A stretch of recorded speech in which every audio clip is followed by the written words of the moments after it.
Peter Cowan, the Bee Whisperer. We are at Mason's Brewing Company in Brewer Maine, appropriately named town. And today I'm delivering a large batch of Bee Whisperer honey to be used in their first large run of mead made here in Brewer Maine. So I'm going to meet the brewer today, deliver the honey, and maybe get a quick tour.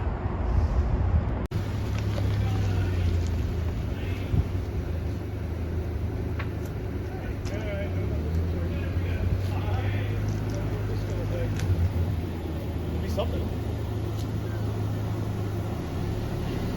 That's why it's a little noisy. So brought you guys over here. So what happens is we'll brew over there, and if the tanks are filled over there, we'll pump it. As you can see, the hose is hooked up here for us to pump it over here in one of these tanks.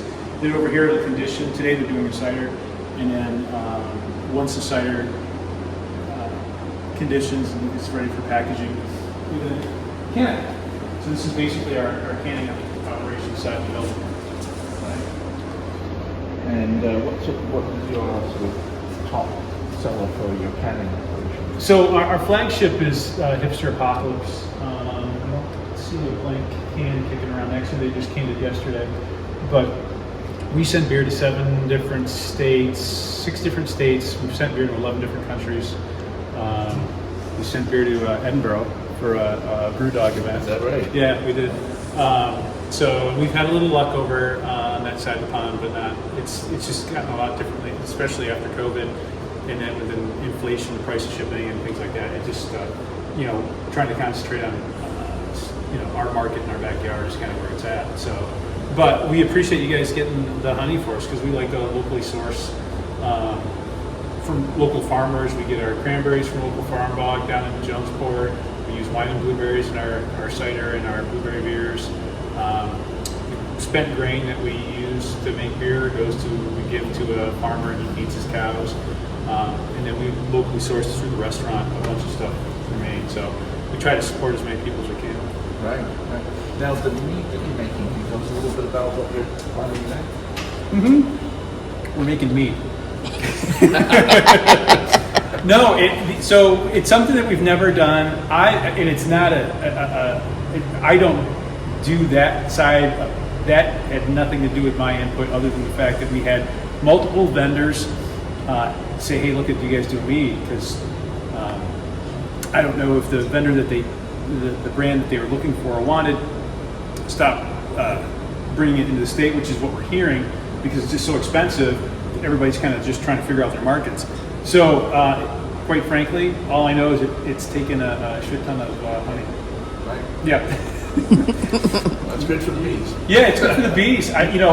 But quite frankly, from a production standpoint, I don't know, what your output is. Like, if we were to ask for that volume, like once a month, is that a big ask? Probably. For this year, yes. Because what I need to do is scale up. Given a little bit of time, I could scale up my number of bees to cope with that. And yeah, if I could cope. How do you do that? Building more colonies.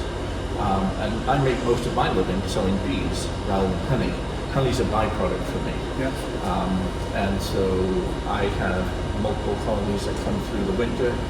I start building them up, and when it's warm enough in the spring, I split them, add lots of queens to the splits, grow those up, and sell those bees. So do you get involved with because we vector back and forth to Jonesport. So do you get involved with Wyman's?